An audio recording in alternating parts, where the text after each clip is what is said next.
کہ وہ جب نہاتے تھے ننگے ہو کر نہاتے تھے اور اکٹھے ہی نہاتے تھے، کوئی پردہ نہیں تھا، کوئی شرم نہیں تھی، کوئی لحاظ نہیں تھا، کوئی تمیز نہیں تھی۔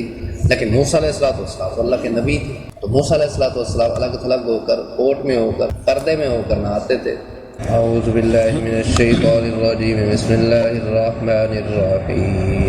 وَإِذِ اسْتَسْقَىٰ مُوسَىٰ لِقَوْمِهِ فَقُلْنَا اضْرِب بِّعَصَاكَ الْحَجَرَ فَانفَجَرَتْ مِنْهُ اثْنَتَا عَشْرَةَ عَيْنًا قَدْ عَلِمَ كُلُّ أُنَاسٍ مَّشْرَبَهُمْ كُلُوا وَاشْرَبُوا مِن رِّزْقِ اللَّهِ وَلَا تَعْثَوْا فِي الْأَرْضِ مُفْسِدِينَ صدق اللہ العظیم۔ وَإِذِ اسْتَسْقَىٰ مُوسَىٰ لِقَوْمِهِ فَقُلْنَا اضْرِب بِّعَصَاكَ الْحَجَرَ، اور جب پانی مانگا موسیٰ علیہ السلام نے اپنی قوم کے واسطے، تو ہم نے کہا مار اپنے عصا کو پتھر پر، فانفجرت منہ اثنتا عشرۃ عینا، سو بہہ نکلے اس سے 12 چشمے، قد علم کل اناس مشربہم، پہچان لیا ہر قوم نے اپنا گھاٹ، کلوا واشربوا من رزق اللہ، کھاؤ اور پیو اللہ کی روزی، ولا تعثوا فی الارض مفسدین، اور نہ پھرو ملک میں فساد مچاتے۔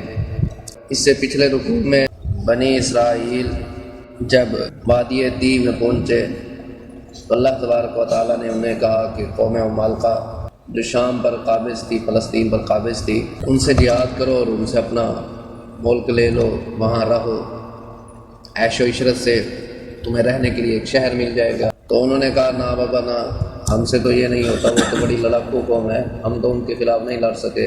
تو اللہ تبارک و تعالیٰ نے ان کی اس گستاخی پر انہیں اسی وادی طی پہ قید کر دیا، 40 سال تک وہ وہیں اسی میں قید ہیں۔ اب اس میں رہنے کے لیے کوئی جگہ ہی نہیں تھی، سر چھپانے کو کوئی ٹھکانہ ہی نہیں تھا، سایہ دار کوئی درخت ہی نہیں تھا، کوئی چھوٹا موٹا درخت ہوتا تو الگ بات تھی، اتنا بڑا آسمان، اوپر سے سورج۔ اللہ تبارک و تعالیٰ نے ان کے لیے یہ سائے کا بھی انتظام کر دیا، اور اسی طرح اللہ تبارک و تعالیٰ نے ان کے لیے آسمان سے من و سلوہ نازل کیا، کھیر اور بٹیر آسمان سے آتے، پکے پکائے آتے، دسترخوان سمجھ لیں، دسترخوان آسمان سے اترتا تھا، کھا لیتے تھے، اپنا پیٹ بھر لیتے۔ چونکہ انسانی زندگی کے لیے پانی بھی ضروری ہے، پانی کے بغیر انسان زندہ نہیں رہ سکتا، تو اس رکوع میں اللہ تبارک و تعالیٰ پانی کا ذکر فرما رہے ہیں کہ موسیٰ علیہ السلام نے اپنی قوم کے لیے اللہ تبارک و تعالیٰ سے پانی کی جب درخواست کی تو اللہ تبارک و تعالیٰ نے فرمایا اضرب بعصاک الحجر، اے موسیٰ اپنا عصا، اپنی لاٹھی پتھر پر ماری۔ موسیٰ علیہ السلام نے جیسے ہی اپنی لاٹھی پتھر پر ماری تو اس پتھر سے 12 چشمے نکل پڑے، چونکہ ان کے بھی 12 قبیلے تھے، 12 خاندان تھے، آپس میں نوک جھوک بھی رہتی تھی، اور یہ تو ہوتا ہی رہتا ہے، وہاں تو 12 خاندان تھے نا، یہاں تو ایک گھر میں ہی آپس میں نوک جھوک چلتی رہتی۔ 12 چشمے نکلے، مقصد یہ تھا کہ یہ آپس میں لڑائی نہ کریں، اپنا اپنا گھاٹ سنبھال لیں، اپنا اپنا پانی کی پینے کی جگہ سنبھال لیں، اور وہیں سے وہ پانی پیا کریں، کوئی کسی دوسرے کے گھاٹ سے پانی نہ پی۔